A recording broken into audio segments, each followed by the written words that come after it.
काँग्रेसने नागपूर उच्च न्यायालयामध्ये याचिका दाखल केली की 8 विधानसभा मतदारसंघात फेरमतदान व्हावं म्हणून। मला वाटतं इलेक्शन कमिशननी यापूर्वीच काँग्रेसच्या जे काही इलेक्शन कमिशनला त्यांनी निवेदन दिलं होतं या सर्व मुद्द्यांचं त्यावर इलेक्शन कमिशनने मला वाटतं त्यांना रिटर्न रिप्लाय दिलाच आहे, रिटर्न त्यांचं उत्तर दिलंच आहे आणि त्यांचा अधिकार आहे कोर्टात जाण्याचा। पण ते अजूनही पराभवाच्या मानसिकतेमध्ये आहेत। त्यांनी जर पराभव स्वीकारला आणि पुन्हा जनतेमध्ये गेलं तर काही त्यांना पुढच्या काळात जनतेच्या शुभेच्छा मिळतील, पण या मानसिकतेमध्ये ते अजूनही आहेत EVMवर दोष देण्याच्या। परवा सुप्रियाताई पुढे त्यांच्या पक्षाचे जे घटक पक्ष आहे जे महाविकास आघाडीच्या राष्ट्रवादी काँग्रेसच्या त्या शरद पवार साहेबांच्या गटाच्या नेते आहेत, त्यांनी सांगितलं की EVMवर काही आम्ही दोष देणार नाही। त्यामुळं हे जे सुरू आहे पराभवाच्या मानसिकतेतनं काँग्रेस पार्टी बाहेर निघत नाही आणि त्यामुळं मला वाटतं त्यातून एक संभ्रम निर्माण ठेवायचा जनतेमध्ये यातले मला वाटतं दिसत आहे। सामनातून देवेंद्र भाऊंचं कौतुक करण्यात आलं, शरद पवार गटही मवाळ झालेला आहे, असं चर्चा आहे की दोन्ही विरोधी पक्षाचे दोन्ही शरद पवार गट आणि ठाकरे गटाने रेस लागलेली आहे की NDAच्या जवळ कोण येते। आज आशिष देशमुखही त्यावर बोलले। मला असं वाटतं की देवेंद्रजींनी ज्या पद्धतीने महाराष्ट्रात काम सुरू केलं आहे 14 ते 19 काळामध्ये त्यांनी चांगलं काम केलं, जे देशातले उत्कृष्ट मुख्यमंत्री म्हणून त्यांचं काम होतं। मधाती एकनाथ शिंदेच्या सरकारमध्ये डेप्युटी CM म्हणून त्यांचं उत्कृष्ट काम त्यांनी केलं आणि आताही मुख्यमंत्री झाल्यापासनं तो पूर्ण ॲक्शन मोडमध्ये आहे। गडचिरोलीमध्ये ज्या पद्धतीने निर्णय घेतले आपल्याला त्यात काही मी पुन्हा जात नाही, पण मला असं वाटतं की चांगल्या कामाचं कौतुक होणे हे महाराष्ट्राची संस्कार आणि संस्कृती आहे। खरं तर आपला महाराष्ट्र हा असाच पुढे गेला पाहिजे। ही भूमी संताची भूमी आहे, ही संस्काराची भूमी आहे, हेच अपेक्षित आहे महाराष्ट्राला। सुप्रिया सुळे यांनी श्वेतपत्रिकेची मागणी केली की DPCचे पैसे लाडकी बहीण योजनेसाठी वळते केले जात आहे, राज्याची वित्तीय तूट दिवसेंदिवस वाढत आहे। सुप्रियाताईंनी अनेक वर्ष काम केलं आहे लोकप्रतिनिधी म्हणून, कुठल्याच हेडचा पैसा कुठल्याच हेडला डायव्हर्ट करता येत नाही, DPCचा पैसा दुसऱ्या हेडला येता येत नाही, लाडक्या बहिणीचा हेडचा पैसा दुसरीकडे देता येणार नाही। त्यामुळं राज्याची स्थिती भक्कम आहे।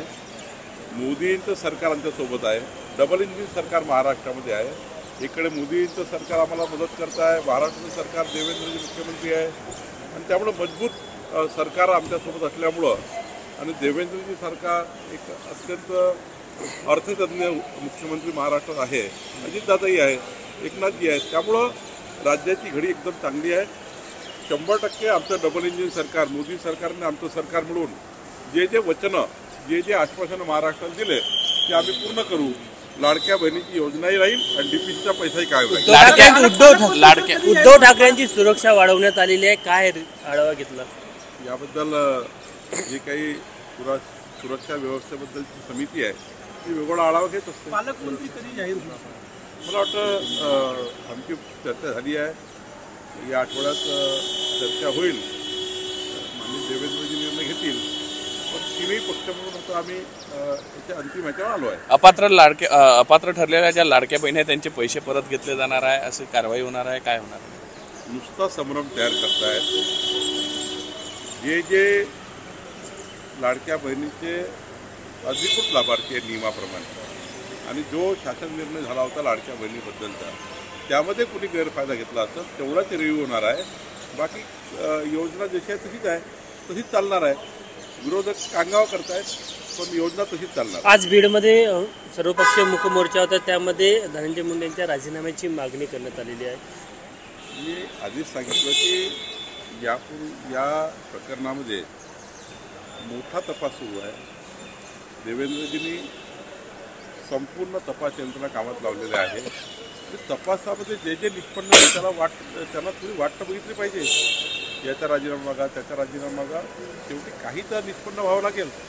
काही निष्पन्न झालं तर तुम्हाला राजीनामा मागता येईल, पण एखाद्या घटनेमध्ये आपल्याला वाट बघावी लागते तपास यंत्रणाची। तपास अंतिम होतपर्यंत सत्य समोर येईल आणि सुरूच आहे ना, रोज त्याच्यामध्ये इतकं काम चालू आहे सरकारचं आणि इतकं सिरियस ते देवेंद्रजी आणि सरकारने घेतलं आहे. मला वाटतं याच्यातून निष्पन्न निघेल. जेव्हा निष्पन्न निघेल तेव्हा महाराष्ट्राला कळेल.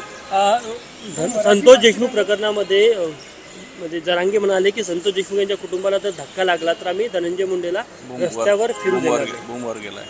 मला वाटतं की असे बोलणे, असं चर्चा करणे ही गरजच नाही आहे.